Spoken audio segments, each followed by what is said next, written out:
적인 워크숍 시작 인사보다는 전당대회가 끝난 지 이제 딱 열흘 됐기 때문에 우리 모두가 함께 했던 전당대회의 의미를 함께 나누고 또 거기에 담겨 있다고 생각하는 당원들의 뜻, 또 제가 생각하는 앞으로 당의 운영 방향에 대해서 간단히 인사 말씀을 드리는 것이 맞을 것 같다고 생각해서 이렇게 했습니다.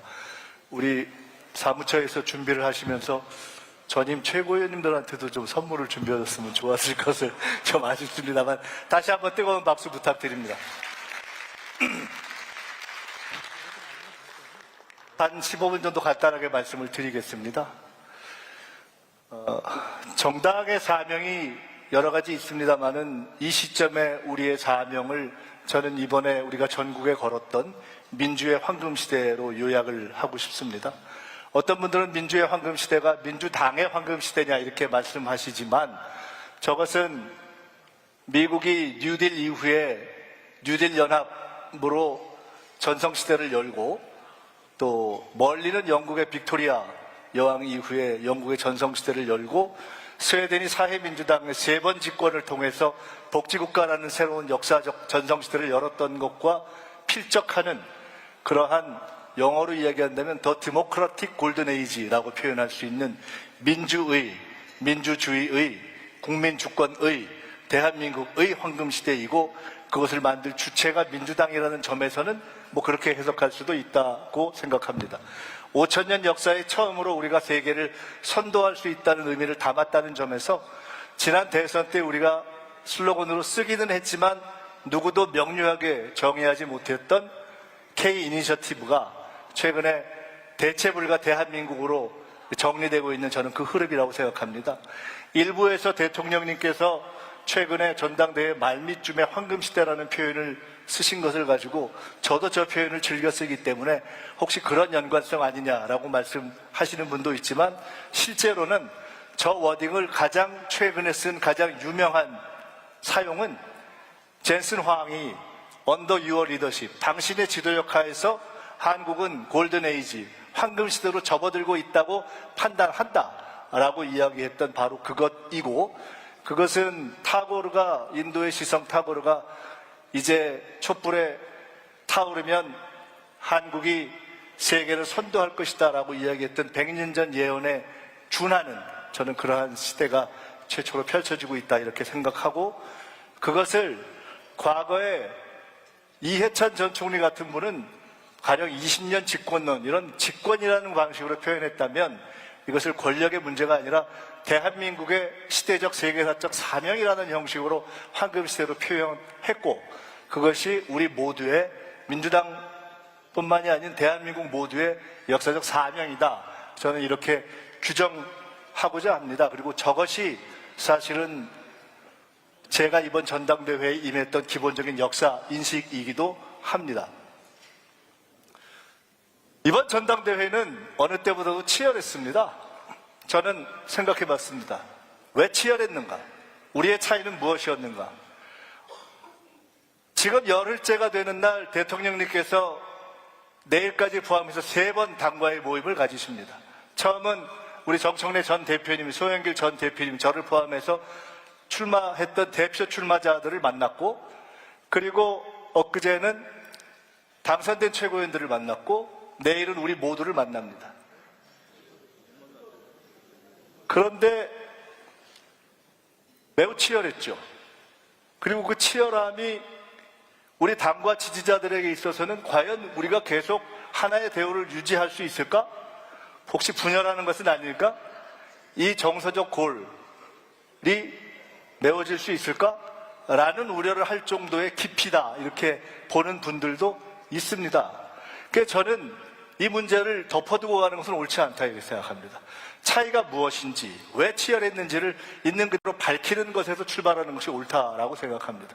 어제 저는 이번 전당대회 이후에 몇 번의 대통령님께서 만든 자리를 포함해서 어제 국회 뒷자리에 앉아있던 우리 정청래 대표님하고 좀 이런저런 말씀을 나누면서 상당히 그에 대한 실마리 같은 것을 조금 확인했습니다. 무엇이 서로의 생각의 차이였는지 하는 것들을 서로 좀 터놓을 수 있는 과정이 있었습니다. 인격의 차이였을까요? 당대표를 지내고 12.3 내란을 함께 극복하고 치열하게 내란범들과 싸웠던 우리의 민주주의에 대한 애정의 차이, 인격의 차이, 또는 최근 당내 토론에서 등장하는 멸칭이라든가 또는 상대에 대한 과도한 폄하라든가 이렇게 나타나는 악마화에 준할 정도로 이번에 출마했던 세 사람의 극단적인 인격의 차이였을까? 누구는 선하고 누구는 악하고, 보기에 따라 다르겠지만 저는 아닐 거라고 봅니다. 가치의 차이였는가? 과연 우리 중에 누구는 진정 공동체의 가치를 지향하고 우리 중에 누구는 공동체가 아닌 매우 이기적인 가치를 지향했는가? 저는 그 또한 아닐 것이라고 봅니다. 목표의 차이였는가? 우리 중에 누군가는 순수한 가치 정치를 지향해서 다음 총선에 우리가 이기든 지든, 다음 대선에 우리가 이기든 지든, 앞으로 우리가 지속적인 재집권을 하든 말든 우리는 순수한 가치를 지향하는 정치를 해야 한다 치더라도 그렇게 해야 한다는 목표와, 그렇지 않고 약간 문제가 있더라도 그냥 선거에 승리하자는 그런 목표의 차이였을까? 그 또한 아니라고 봅니다. 이번에 출마했던 세 사람의 대표 후보자들은 다 오랫동안 정치를 겪은 현실 정치인들입니다. 가치를 지향하면서도 재집권을 지향하는 사람들입니다. 어제 정청래 전 대표께서 하셨던 말씀이 제가 가슴에 와닿는 것이 있습니다. 과거에 우리 당의 역사 속에서 본인의 경험 속에서 어떤 정치적 논쟁의 과정에서 치열한 논쟁을 했는데 실제로 그렇게 하고 나서 정권을 놓치고 나니까 아무 의미가 없더라. 그런 것이죠. 목표의 차이는 아니었을 것이라고 봅니다. 방법론의 차이인가? 전 그럴 수는 있다고 봅니다. 아마도 우리는 방법론의 차이 때문에 이렇게 치열했을 것입니다. 방법론의 차이 갖고 이렇게 치열하게 논쟁을 해야 했는가? 하나의 요소를 더 붙여서 그 방법론의 차이가 우리가 딛고 있는 이 시점과 앞으로의 시점을 결정적으로 가르는 분기점에서의 방법론의 차이라면 그만큼 중요하다고 생각했기 때문에 그 방법론의 선택에 대한 논쟁이 치열할 수 있었을 것이다. 저는 그렇게 보고 그렇게 해석합니다. 그 과정에 하나의 의견이 제기됐었습니다. 이른바 ABC입니다. 그냥 있는 그대로 솔직하게 이야기를 하죠. 그 ABC로는 가치와 이익의 분리라는 패러다임에 기초하는 것이었습니다. 우리 내부에 어떤 그룹은 가치 중심이고 어떤 그룹은 이익 중심이다라는 이른바 가치, 이익 분리론이었습니다. 저는 그것을 별로 맞다고 생각하지 않습니다. 그리고 그 부분에 대해서는 후보안보에 다시 말씀을 드리겠습니다.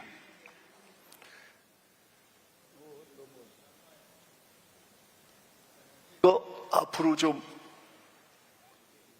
그래요? 이게 다시 첫 번째, 두 번째, 이게 어디로 가야 되죠? 이거 다음 페이지. 이거를 누가 해주시겠어요? 그냥 다음 페이지? 예. 그 방법론의 차이 내지는 인식의 차이를 한마디로 요약하면 저는 이거라고 생각합니다. 우리 정청래 대표님은 대표적인 중도는 없다론자입니다. 이것도 뭐 그냥 자기 주장이니까. 이것은 선과 악의 문제도 아니고 평가의 문제도 아닙니다. 중도는 없고 그야말로 움직이는 쉐도잉하는 보트만 있다 이렇게 보시는 편입니다. 그리고 단결하는 것이 결국은 승리하는 길이다. 소위 우리라고 하는 우리 진영의 단결의 기초에서 승리할 수 있다라고 보는 입장입니다. 매우 중요한 입장입니다. 그에 반해서 저나 또는 아마 저는 대통령님도 비슷한 생각일 거라고 봅니다. 우리의 원래의 전통적인 지지 기반의 중도 보수로의 확장이 필요하기도 하고 거기에 대해서 현재는 내란 이후에 불가피하기도 하다라고 보는 의견이 있는 거죠. 일반론으로서 우리는 정치에서 끊임없이 덧셈 정치를 해야 된다는 일반론과 구조적으로 진보적인 세력의 중도 보수를 확장해야 된다는 또 하나의 구조적 일반론과 현실적으로 12.3 이후에 우리가 흔히 상대편이라고 얘기하는 보수 세력이 완전히 극단 우측으로 가버린 그 상황에서 그 영역을 놓아두지 않고 확장하고 보통 선거는 일시적인 다수를 점하는데 그것을 아예 구조적으로 만드는 구조적 다수까지 간다면 그것이 우리가 원하는 승리와 재집권과 재창출의 길로 갈 수 있는 것이 아니냐는 두 가지의 길이 있다고 생각합니다. 그러한 논쟁이 있는 것입니다. 물론 과도한 단순화일 수도 있고 이것이 많은 콤비네이션이 있을 수 있습니다. 그 다음 개혁과 보수, 여와 야를 이렇게 4분면으로 나눠봤습니다. 대략 우리 정치는 역사적으로 이렇게 변합니다. 개혁적인 야당을 전통적으로 우리가 많이 했죠. 개혁적인 야당은 무엇과 싸웁니다. 그러다가 정권을 잡으면 개혁적인 여당이 됩니다. 보수적인 야당이 보수적이지만 싸워야 하는 것 때문에 전투력을 가지다가 보수적인 여당이 되면 보수적이기도 하고 또 편안하기 때문에 가장 안온한 정치를 하다가 그 다음에 넘어가는 경우가 많이 있죠. 제일 어려운 입지가 어디냐? 저는 개혁 여당이라고 봅니다. 왜? 개혁적인데 전통적으로 싸워야 될 대상이 사라져 있는 국면이 되기 때문에 그 국면에서 그 다음에 이번에 저들을 물리쳐야 합니다라는 주장을 계속하기가 매우 어려운 것이죠. 그래서 가장 어려운 논쟁은 항상 개혁 세력이 집권을 한 이후에 저는 발생한다고 봅니다. 역사적으로 그랬습니다. 따라서 우리의 고민은 이런 것입니다. 우리는 개혁 야당이었다. 근데 우리는 개혁 여당이 됐다. 그대로 가면 되는가? 무엇이 바뀌어야 하는가? 이것과 관련해서 하나 더 말씀드리면 또 하나 이런 차이가 있는 것 같습니다. 정청래 전 대표님께서는 개혁 여당에서의 포지션은 개혁 여당 내에서 국정을 이끌어가는 정권이 개혁 그러니까 여당의 바로 저 포지션에 있고 조금 더 경제와 민생 중심으로 있고 당은 조금 더 좌측에서 좌의 목소리를 내주면서 그걸 지탱하는 것이 맞다라는 역할 분담론을 갖고 계십니다. 저 같은 사람이나 조금 다른 견해를 갖고 있는 사람은 그 기조는 맞으나 그럼에도 불구하고 국정 책임 세력이기 때문에 당과 정은 기본적으로는 큰 틀에서 개혁 여당의 기조를 유지하면서 가는 것이 맞다. 이렇게 미세한 차이를 가지고 있다고 봅니다. 다만 이 부분은 현실적인 정치의 전술적 운영에 있어서는 저는 상당히 현실적으로 다양해질 수 있다고 봅니다. 그 다음으로 넘어가 보죠. 좌우 어디로 가야 하는가? 이것이 우리의 고민입니다. 자, 좌부터 우까지 제가 나눠봤습니다. 아주 단순하게 도식을 해봤습니다. 흔히 우리가 민주당이라고 할 때 딱 중간을 볼 때 이게 중도개혁입니다. 우리는 중도개혁 정당이라고 역사적으로 이야기해 왔습니다. 한국 사회의 민주반민주 구도에서는 중도지만 개혁적인 정당이었습니다. 근데 동시에 항상 우리의 지도자들은 우리 당을 중도 보수 정당이라고 규정해 왔습니다. 유럽 방식에서 보수냐 진보이냐에서는 시장 친화적인 정당이기 때문에 전통적인 진보 정당과 다른 중도 보수 정당이죠. 그래서 중도 보수라고도 하고 중도 개혁이라고도 했던 겁니다. 대략 중도에 걸쳐서 좌우에 걸쳐 있고 여기 계신 우리 구성원들은 다 대략 보면 여기를 크게 벗어나지 않습니다. 이 안에서 좌와 우를 왔다 갔다 하는 정도에 있는 것이 아닌가 이렇게 생각합니다. 어떤 분들은 이걸 합리적 중도라고 표현하고 어떤 분들은 개혁이라고 표현하고 어떤 분들은 진보라고 표현합니다. 왜? 한국에서는 진보적이니까. 여기에 남북관계 평화의 이슈까지 결합되면 평화 민주 개혁 세력이라고 이야기를 하죠. 자, 여기서 이제 우리가 가야 할 길이 있습니다. 이 구조하에서 우리는 항상 팽팽합니다. 이겼다, 졌다, 이겼다, 졌다 해왔습니다. 그리고 이기기도 하고 지기도 합니다. 심지어 탄핵을 2번 했던 상황, 내란으로 내란범들과 싸웠던 상황에서도 전체가 붙는 대회전을 할 때는 아주 미세한 차이로 이깁니다. 97년 IMF 이후에 김대중 대통령이 이인재 후보가 표를 가져갔는데도 근소하게 이겼고 문재인 대통령도 탄핵을 했을 때 그랬고 이번에 우리도 그랬습니다. 자, 이것이 소위 팽팽한 상황인 것입니다. 국정 지지는 왔다 갔다 하지만 정당 지지도는 크게 변하지 않고 비슷합니다. 왜? 어떤 신념을 가지고 있는 국민의 세력이 비슷하기 때문입니다. 자, 그러면 그대로 하면 우리는 안정적인 집권이라는 것은 그다지 가능하지 않습니다. 더구나 한국처럼 양당제 구도화에서는 왔다 갔다 하는 것입니다. 그러면 우리는 그때그때 선거연합을 통해서 다수를 구성할 것인가? 좀 더 잘 되면 제도적으로 그걸 구조적 다수로 갈 것인가? 아니면 경우에 따라서는 우리의 실책들이 누적되고 국민들의 민심이 따라가면서 소수화할 것인가의 선택에 직면하게 됩니다. 지금 이번 전당대회 때 나왔던 쟁점들이 다한 것 같습니다. 조국혁신당과 합당을 할 거냐, 연대를 할 거냐. 조국혁신당이 대략 이번 쯤에 있겠죠. 합당을 할 수도 있고 연대를 할 수도 있습니다. 그건 이제 양쪽이 얘기를 해봐야 됩니다.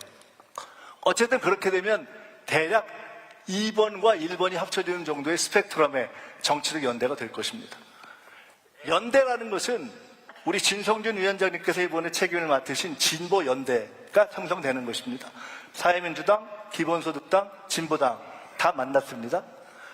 그렇게 하면 우리 민주당과 2번, 3번까지가 연대를 하게 되겠죠. 확장이란 무엇이냐?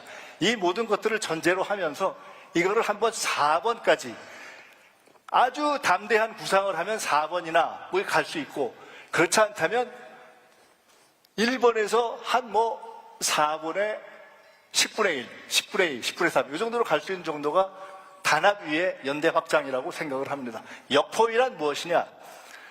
우리가 서로 대치할 때 어떤 때는 소위 보수 세력이 역으로 중도 개혁 전략을 취했던 때가 있습니다. 가령 민심이 떠났던 이명박 정권이 민생, 실용, 개혁 이런 걸 하면서 민심을 다시 회복했던 때가 있습니다. 그때는 오히려 우리가 밀리고 역포위가 됐고 결국은 밀리기도 했던 이런 때가 있죠. 역고립은 무엇이냐? 지금과 같은 상황, 보수의 전통적인 중간 내지는 오른쪽을 거의 포기하거나 놓쳐버리고 국민의힘이 오른쪽으로 확 가버리는 극우 상황이라고 봅니다. 지난 대선 때 이재명 대통령께서 소위 중도 보수론을 제기했을 때의 상황이 바로 딱 이 상황이었습니다. 완전히 저쪽으로 가서 여기가 비어있는데 아무도 책임질 수가 없기 때문에, 한편으로는 선거에서 이겨야 된다는 전술적 이유 때문에, 두 번째로는 국민의 일정 부분을 책임져야 한다는 것 때문에 중도 보수로도 넓히자라는 문제 제기를 했던 것이고, 그때 우리 내부에 많은 의견 차이가 있었지만 아마 대부분의 의원과 우리 당원들은 그냥 인정하고 넘어갔던 것이 아닌가 싶습니다. 그 다음, 저는 그래서 이렇게 생각합니다. 우리는 지난 한 달 동안 치열하게 싸웠고 앞으로도 그 치열하게 싸워낸 과정에서의 여러 가지 차이를 하루아침에 해소하지는 못할 가능성이 있습니다. 그러나 그것은 단순히 우리가 착한 사람이 되거나 아니면 서로 술을 많이 먹거나 러브샷을 하거나 그렇게만으로 해결되는 것은 아닐 가능성이 높다. 이것은 우리가 친목단체가 아닌 권력쟁취와 국정운영을 목표로 하는 정치단체이고 정당이기 때문에 기본적으로는 내가 아까 있던 1, 2, 3, 4, 5 중에 어디쯤에 서 있는데 나와 함께 하는 줄 알았던 동지들이 다른 쪽에 서 있었구나. 그리고 그분은 약간 다른 길로서의 우리의 방향을 생각하고 있구나. 그것의 차이가 근본에 있었구나. 제가 정청래 대표님과 얘기를 하면서 다른 부분은 다 서로 오해도 있고 이런 걸 해소할 수 있는데, 바로 이 부분, 제일 처음에 이야기했던 중도에 대한 문제와 구조적 다수에 대한 문제가 우리가 어디로 갈 것인가에 대한 문제는, 그것은 서로의 판단의 차이이기 때문에 그것은 서로 절충하기가 좀 어렵다, 이런 잠정적 결론을 서로 내렸습니다. 그래서 우리는 최대한 우리가 동지적인 토론을 통해서 현재의 선자리를 다름을 이해하고 그리고 갈 방향을 맞춰가는 것이 필요하다고 봅니다. 그럴 때 저는 차이에서 공감으로의 변화가 온다고 봅니다. 다음. 그 다음이요. 그러면 우리는 이러한 변화 속에서 어떤 혁신을 해야 하는가? 저는 지금 기본적으로 민주당의 혁신을 꾀하고 있습니다. 제가 0.이동이라는 단어를 처음 제기한 것은 이재명 대통령님이 대표 시절일 때 정책위 의장을 맡았을 때였습니다. 0.이동은 무엇이냐? 겨냥을 했다가 상황이 변하면 0점을 바꾸는 것이죠. 아까 제가 설명했던 방식은 우리는 여기까지인데, 여기 조금 다른 세력도 끌어안자, 연대나 합당으로, 흔히 이야기하는 정치공학입니다. 근데 정치공학에는 저는 한계가 있다고 봅니다. 정치공학은 영속적인 신뢰나 세계관의 어떤 이해가 전제되어 있지 않습니다. 그럼 더 중요한 것은 뭐냐? 시대를 바라보는 눈과 시대적 과제에 대한 진지한 토론과 변화가 있어야 된다. 저는 그것이 어젠다 혁신이라고 생각합니다. 자, 0.1동의 대표적인 걸 말씀드려 보겠습니다. 우리가 70년대와 국민소득의 수준이 같습니까? 국민소득의 소위 미디언, 평균이 같습니까? 70년대에 우리 당의 토대적 이론이 형성됐던 그때의 북한의 대남관이 같습니까? 북한의 통일관이 같습니까? 통일을 이야기하다가 이야기하지 않다가 아예 적대적인 경계선을 만들려고 하는 북한이 있습니다. 미국은 똑같습니까? 우리는 미국에 대해서 어떤 때는 제국주의라고 했다가 어떤 때는 함께 동맹을 이야기했지만, 미국이 정작 한편으로는 한국에서 군사적 동맹관계를 맺고 있는데 그 돈을 우리가 최대한 받는 것이 좋겠다는 쪽으로 인식이 바뀌고, 그러면서 또 한편으로는 한국하고 AI를 협력을 하는 것이 득이 되겠다고 생각이 바뀌고 이런 등등이 바뀌는 거죠. 경제가 바뀌고 외교가 바뀌고. 중국은 어떻습니까? 중국과 미국의 관계가 과거와 똑같습니까? 전혀 난리가 된 거 아니겠습니까? 청년들은 똑같습니까? 전혀 다릅니다. 20대와 30대는 전통적으로 우리의 동맹 세대라고 생각했는데 그렇지 않지 않습니까? 이 모든 것에 있어서 경제와 외교와 그리고 우리의 위상, 지금 20대가 마주하고 있는 국가적 위상이 변해버렸기 때문에 그들 앞에서 반제국주의를 외치던 때의 정서를 가지고 접근하는 것이 안 먹혀버리는 것 아니겠습니까? 이러한 큰 틀을 저는 0.2동에서 변화하는 것이 우리 모두에게 필요하고 거기에 있어서 무엇이 결정적으로 구조적인 한계인가? 우리가 다 올드합니다. 그런 생각을 가지고 있는 세력들이 주도적으로 우리 당의 의견 결정 그룹 내에 들어있지 않습니다. 근데 여기 있는 국회의원들만 올드한 것이 아니라 우리 당의 당원들도 상당히 그렇습니다.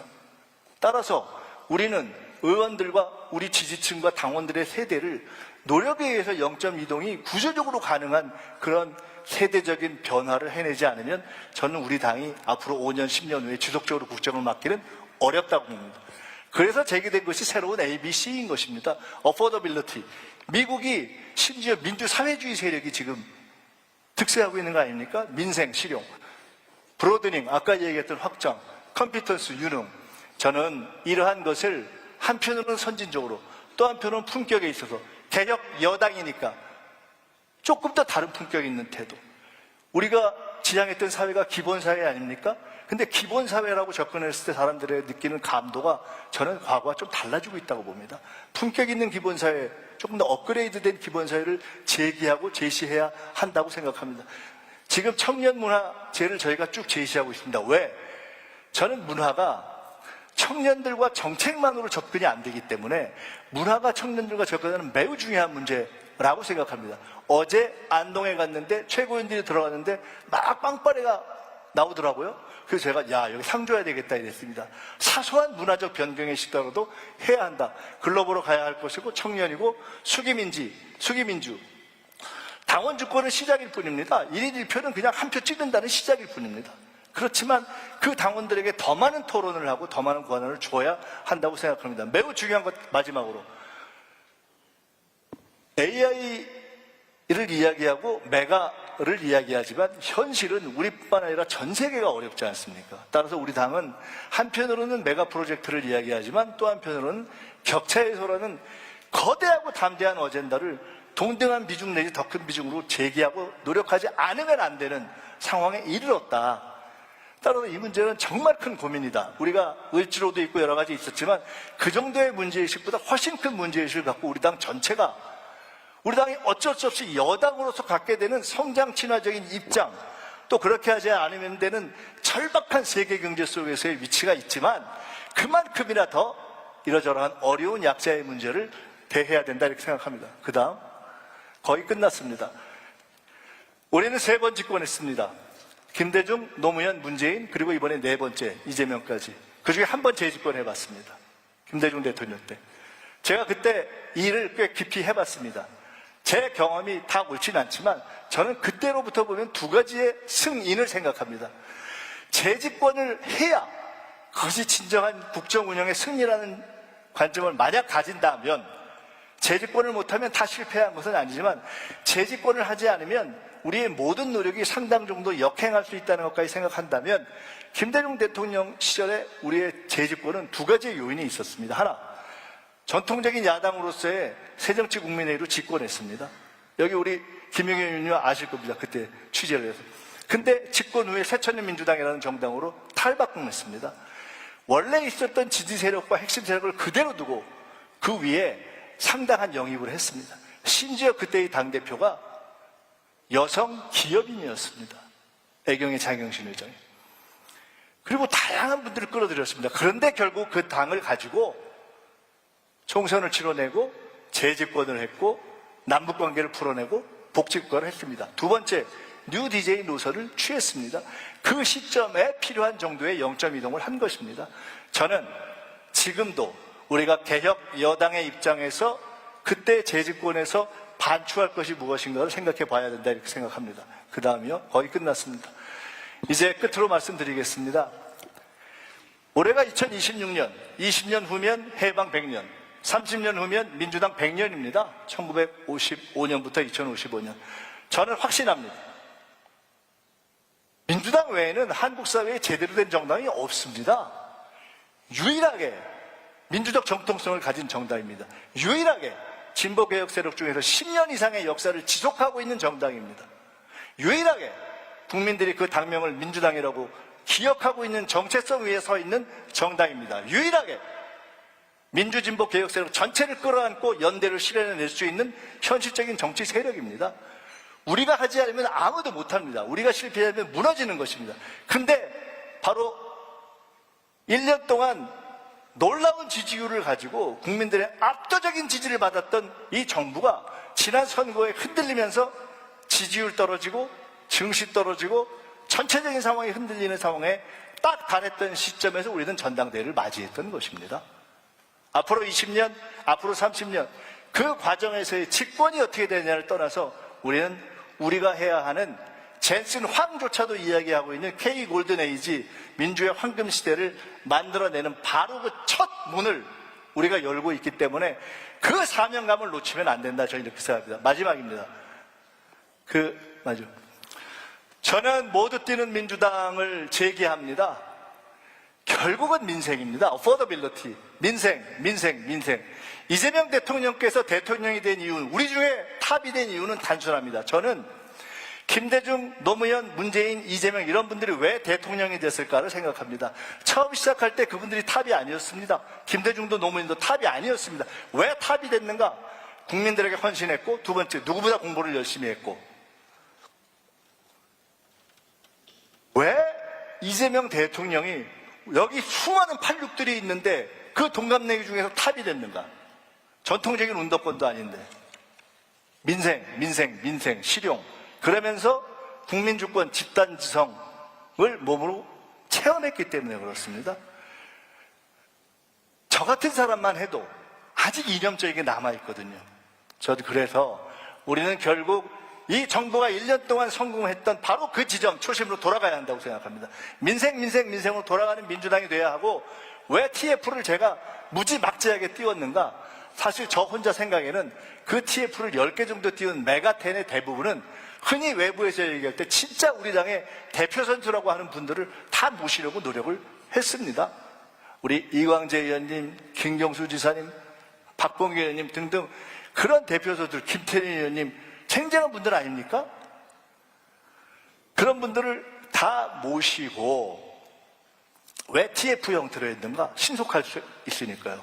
왜 김남희 의원을 경찰 개혁 추진단장으로 했는가? 초선이잖아요. 말이 안 되잖아요. 근데 했습니다. 그러면서 선수 파괴를 하자고 했습니다. 조선이지만 재선 3선 들어가면 안 될 이유가 없잖아요.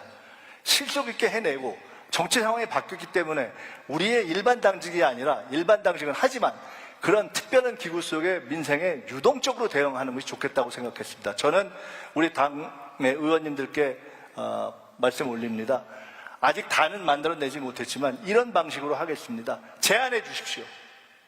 오늘 누가 그 말씀을 하시더라고요. 동물복지 TF를 만들어야 되는데 어마어마하게 중요하거든요. 해당하는 것이 정부 내에 없습니다. 그래서 조은시대 TF 하나 만들었습니다. 만들어야 되거든요.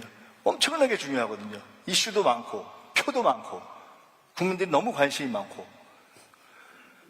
누가 해야 되지? 여쭤보니까 한정혜 의원이 관심갑, 그 다음에는 박홍근 의원, 근데 한 분은 총장, 한 분은 장관.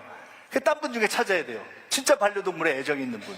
이런 식으로 저는 할 수 있는 일, 만들어내는 일, 관심 있는 하나의 법안일 수도 있고 아닐 수도 있는 것을 제안해 주십시오. 만들겠습니다. 그리고 지원하겠습니다. 사람마다 재능이 다른데요. 우리 정청래 대표님은 이 아주 대중적으로 이렇게 뭔가를 풀어내는 데 능하고, 우리 송영길 대표님은 그런 것들을 직설적으로 표현하는 데 능하고, 저는 동시다발적으로 일을 펼친 다음에 꼼꼼하게 점검하는데 굉장히 자신이 있는 사람입니다. 그래서 이걸 거의 다 펼치겠습니다. 다 뛸 수 있게 하겠습니다. 그리고 제가 아주 무섭게 점검하겠습니다. 제안하고 실행하고 당은 점검하는 그런 방식으로 들어갈 것이다. 단체들이 지방자치제들이 공모사업을 내고 그거를 따기 위해서 애를 태우는 정도의 치열함과 절박성이 없으면 저는 우리 당은 살아날 수 없다고 생각합니다.